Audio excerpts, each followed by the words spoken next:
In the last class, we discussed about uh, what is a grid. So let me draw a computational grid here.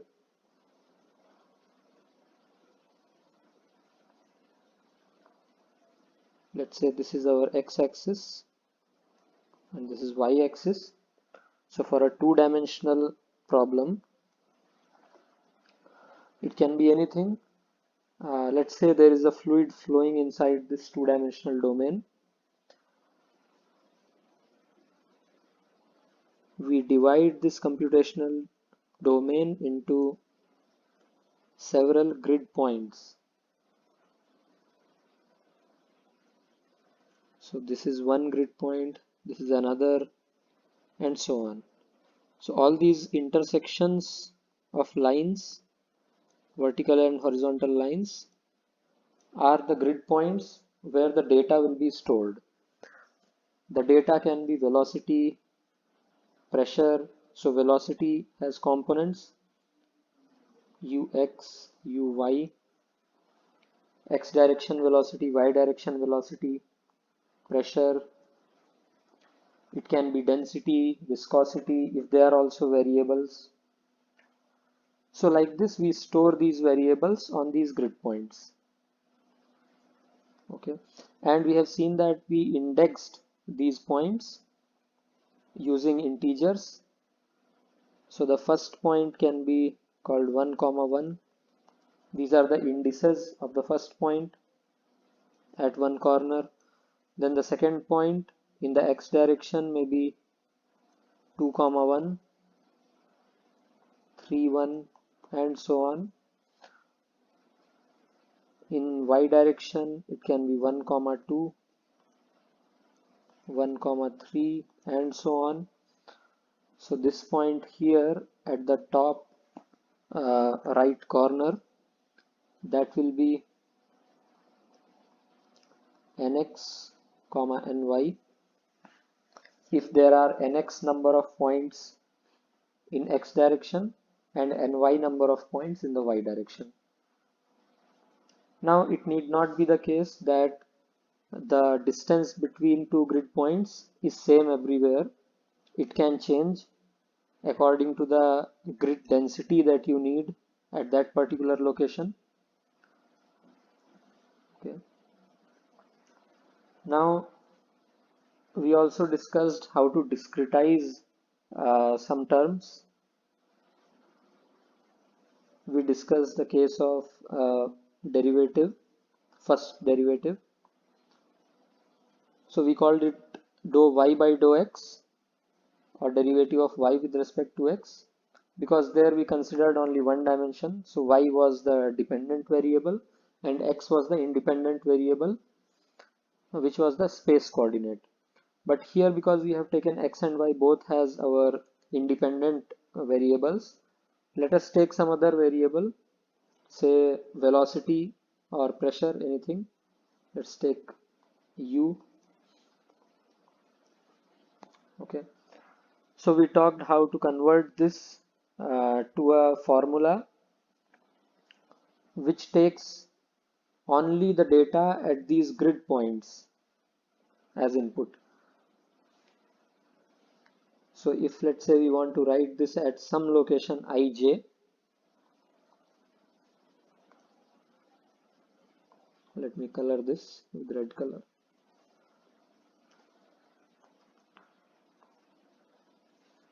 So dou u by dou x at point ij. This can be written as, we saw three different ways of writing this: forward difference, backward difference, and central difference. So let me use forward difference. We will write ui plus 1 j uij. Note that the second index, that is j, remains fixed because we are writing a partial derivative with respect to x only. So y direction doesn't change. You are taking the gradient only in the x direction. Now at the bottom you will get x at I plus 1j, x at ij. If the distance between two grid points is same everywhere, you can call this denominator as delta x, which is also known as grid size in CFD. All right. So you can see here that you need these 2 points marked in red to calculate derivative at the first point marked in blue. You need 2 points. Either this is central difference or backward or forward. You will need 2 points.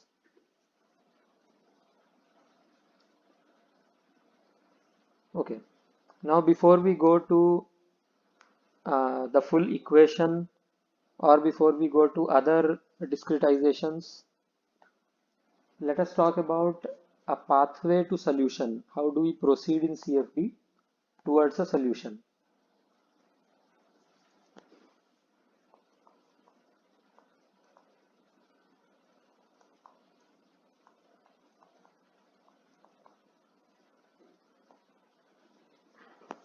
All right, so the first thing is to choose a mathematical model for the phenomenon which you want to solve, okay, which you want to understand, which you want to study.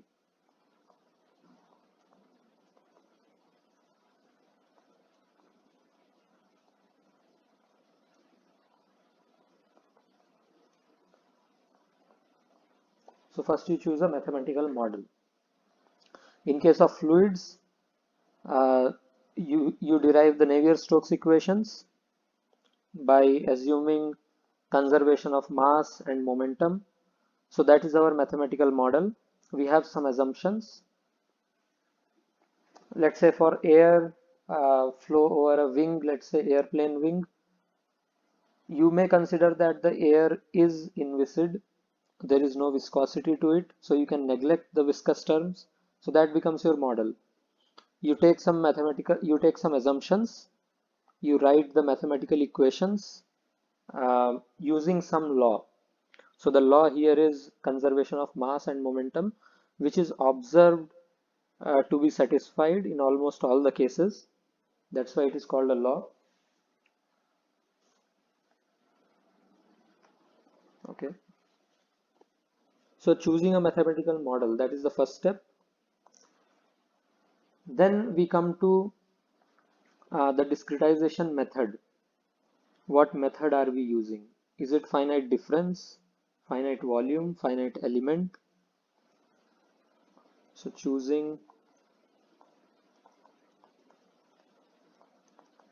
a discretization method. So we talked about this in the last class, the difference between finite difference method and finite volume method. For finite difference method, you write the equations in their differential form and derive the equations and discretize those equations. For finite volume discretization, you write the equations, the governing equations, in their integral form so that they are applicable for a volume of fluid or volume of your substance which you want to simulate. And then you discretize those integral equations to derive equations uh, which you will solve in a finite volume framework.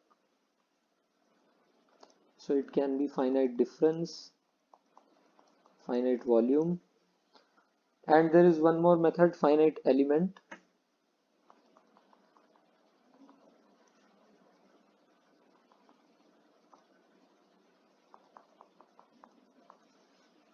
So the discretization domain, the simulation domain is divided into a number of elements. They can be line elements, area elements, and so on.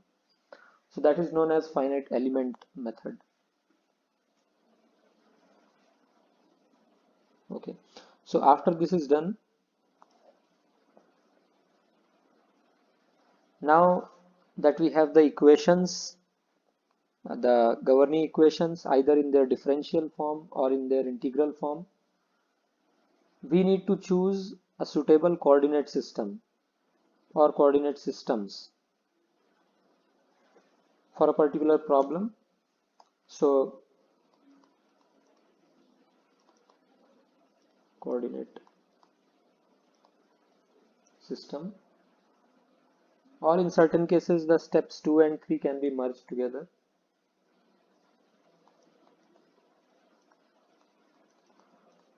This is also depending on your problem.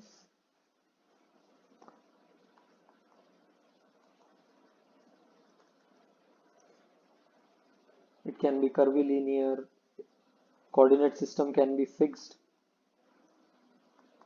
or can be moving.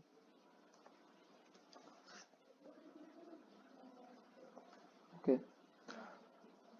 To give an example, let's say you have a ball falling in air.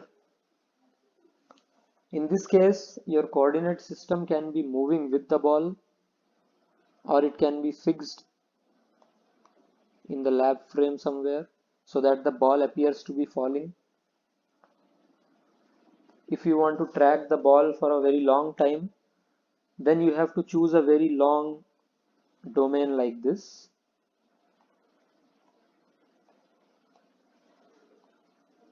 To track the ball as it falls down. Okay. Therefore, it increases the memory requirements. So what you can do is you can move your coordinate system along with the ball and look at only this much of the computational domain. So this may reduce the memory requirement. As you can see, you don't have to simulate this big simulation domain. You don't have to consider all those points. Okay. Now let's take the same example, flow over a ball. You can choose a cylindrical coordinate system in this case so that the grid will now look like this.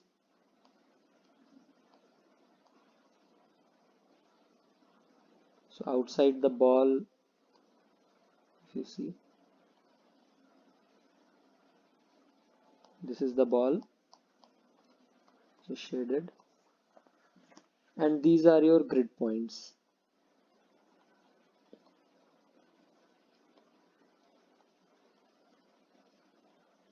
It has several advantages.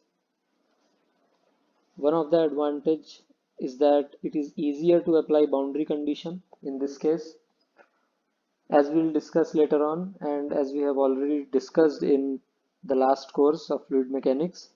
The boundary condition over a solid is no slip. Okay, where a solid meets a fluid, the boundary condition is usually no slip, which means that velocity in the tangential direction to the solid is 0 at the wall, and there is no penetration or no pore boundary condition, which means that velocity normal to the solid at the wall there will be equal to 0, because the fluid cannot enter or exit from that boundary. Therefore, the normal velocity is also 0. And no slip boundary condition means that the fluid particles at the wall do not move at all. They stay there, they stick to the wall. So it is very easy, as you can see here. If we had chosen a grid like this,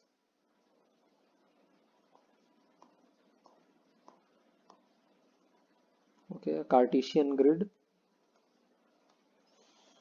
you can see that not always will a grid point lie on the surface of this cylinder or sphere. So it is a little tricky to apply boundary condition here. Okay, you will have to take some kind of interpolation to say that the velocity at this point exactly at the boundary is 0. So you'll have to say that velocity here plus velocity here divided by something is equal to 0.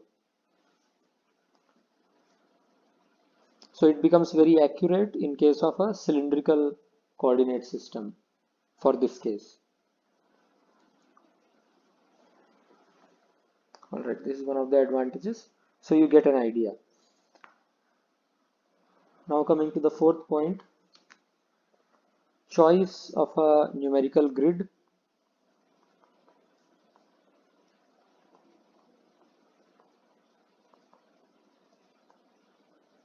Or computational grid, you can call it computational or numerical.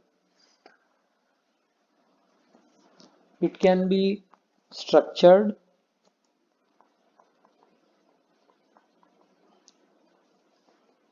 or it can be unstructured.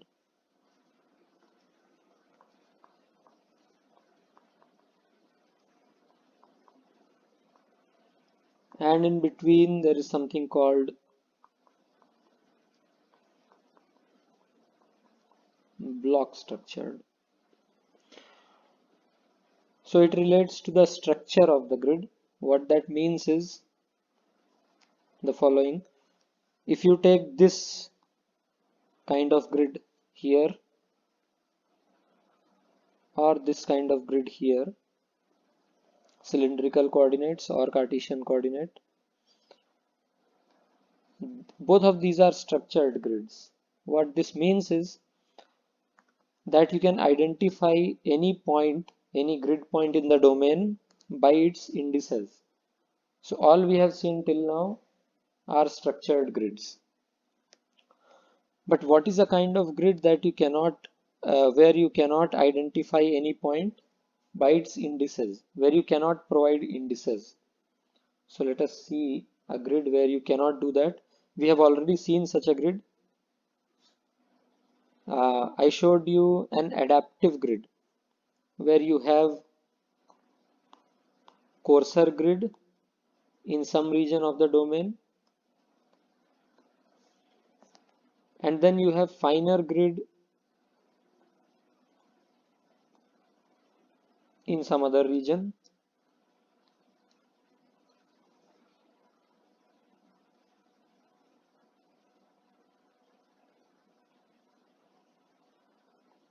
Okay, like this. Here, let's say you want to give an index to this point. How do you do that? Let's say you start numbering from here. This is 1 comma 1, this is 2 comma 1, and so on. You can name this grid point maybe as this 2 3 4, and this is 2 3 4. So this becomes 4 comma 4. But how do you give an index to this point? Because some places the mesh is denser, in some places it is not dense. So it is not possible to do that here, to give an index. And after some time, the grid is going to adapt somewhere else. Let's say this cell is refined after some time, and the index of this point was 3 4 5 6 comma 3, and this point was 5 comma 2. Then now what index do you give to this point in x and y directions? So this grid comes under unstructured, but this can be called semi-structured. We'll see what unstructured means.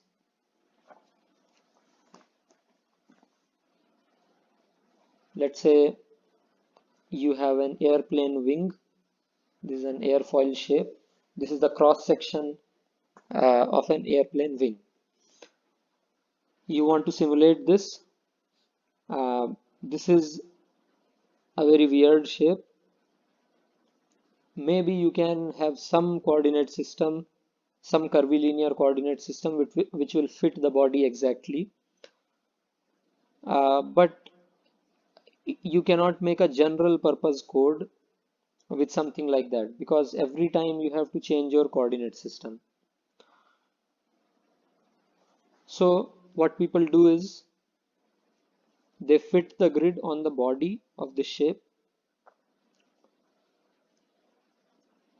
So let's define some points on this body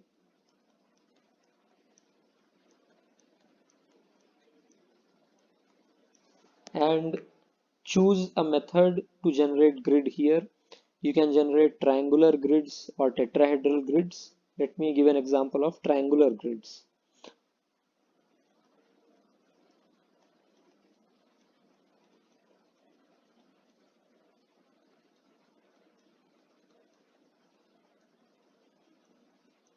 So these are other grid points here.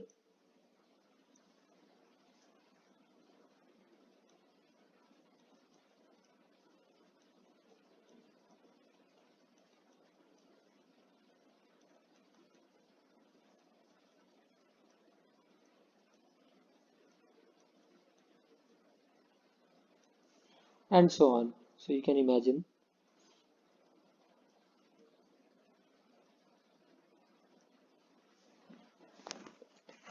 right? So you can generate a grid like this on the entire body and fill the entire domain with these kind of grids.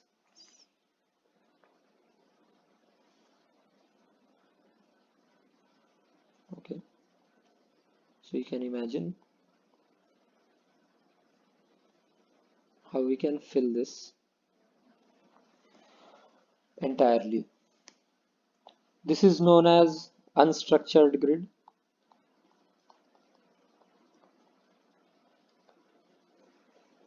You can see there is no structure and obviously no way to name, to give indices to each and every of these grid points. But it is very helpful if you have weird shaped bodies for industrial applications and so on. So most of the modern codes that are available have these kind of unstructured grids.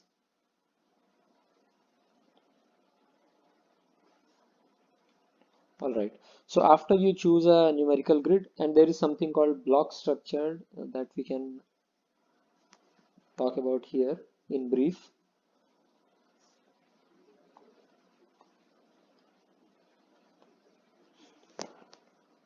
So let's say again you have a sphere or cylinder. You can have a block of grid here, which is in cylindrical coordinates.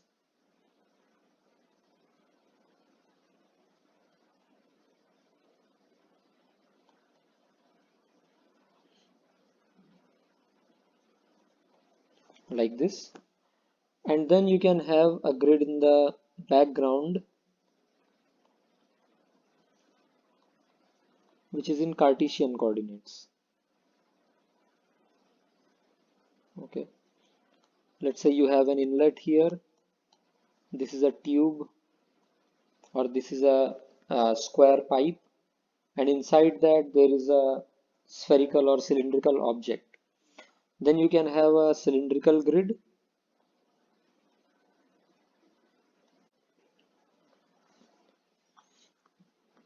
So you can see uh, how two kinds of grids can be merged together.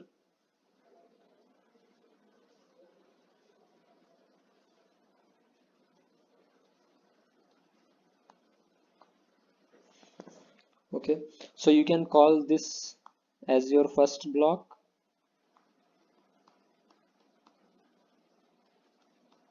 and call this as the second block. And here you can see that you can index the grids of the second block. Okay, there is no problem in indexing the grids in the second block, and you can index the grids in the first block separately.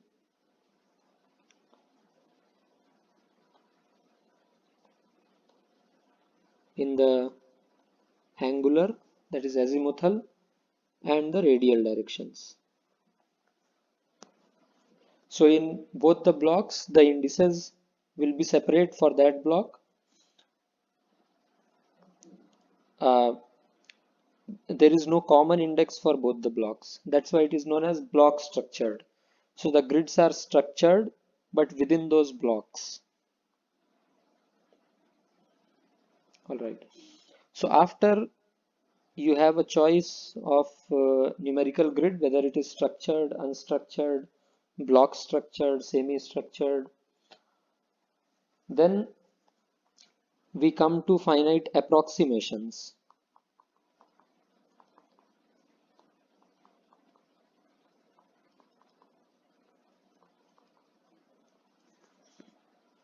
This means the approximations for derivatives, integrals, and so on, all the terms in an equation, like we discussed for partial derivative with respect to x at a point ij in a structured grid. We have not discussed for unstructured grid yet how to find out these derivatives. So for a structured grid, this, as we have written already,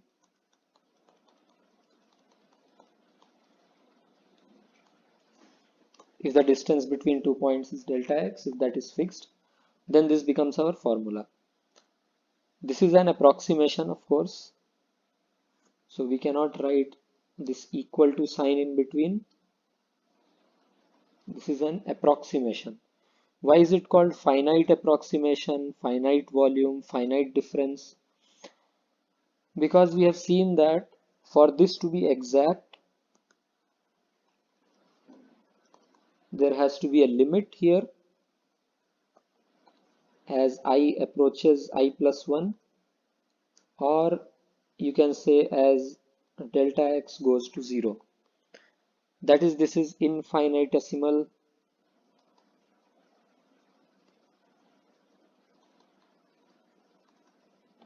Infinitesimally small. This is not finite in mathematical sense. So to get an approximation, we have to make it finite. We have to make the grid finite, the distance between the grid points finite. Or in case of finite volume method, we have to make the volume finite or the area finite. We cannot have an infinitesimally small volume for our computation. Therefore, these are called finite difference, finite volume, finite approximations. Okay. So, and this is an approximation because when you put this formula in your equations instead of these terms, dou u by dou x, dou u by dou y, and so on, there is an error that comes along with these terms. So if you have to write this equal to sign here, you have to write some error.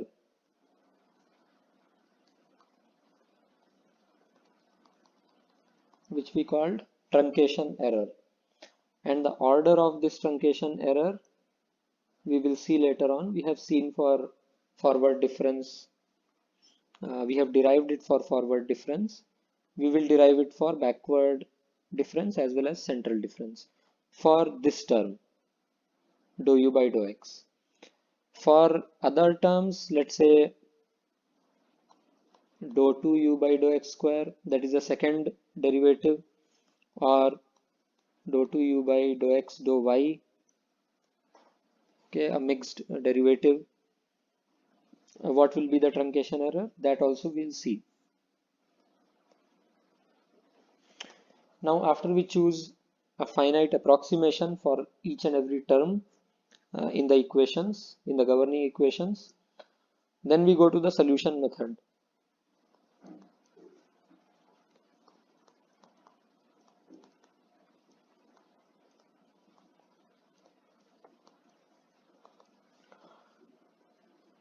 Now you have got an equation with the terms looking like this: ui plus 1j minus uij by delta x plus some other approximation for something else. It can be second order derivative or something else. So you have this equation. Now you want to solve it for every ij point. Okay, so you have a system of equations. If you substitute I equal to 1, j equal to 1 in one of these equations, you will get one equation. If you put I equal to 2, j equal to 1, you will get a second equation. So as many grid points you have, those many equations you will get, because this equation, the differential equation, your governing equation, that is applicable at each and every point of the domain. So you will get nx by ny, these many equations, nx times ny. So this is a large set of equations which you have to solve, and there can be several techniques to solve these equations. So to solve this system of equations,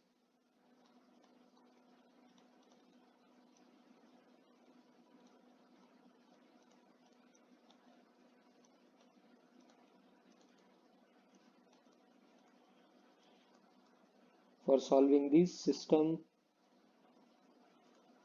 of equations,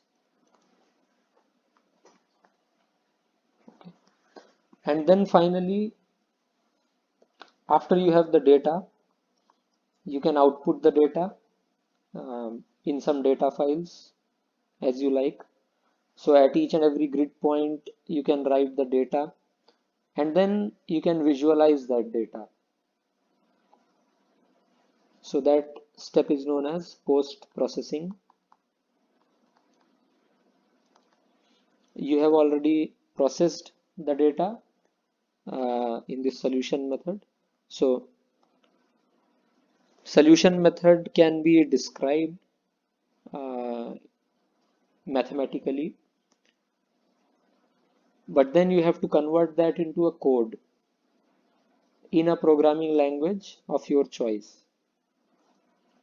And then after you get the results, you have to post process them. You have to visualize them. Either visualize them or extract some feature out of that data. Let's say you want to calculate when does a flow reach its steady state. So you simulate the flow, and whenever the difference between two consecutive time steps is negligible or zero, close to zero, then you say that you have reached a steady state. So that can be one of the items that you want to output t steady when it reaches a steady state. So this can be your result. So all of this comes under post processing or analysis of the data. Okay.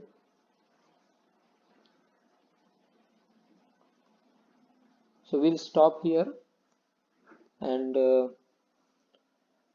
in the next class we'll see how to approximate other kinds of derivatives.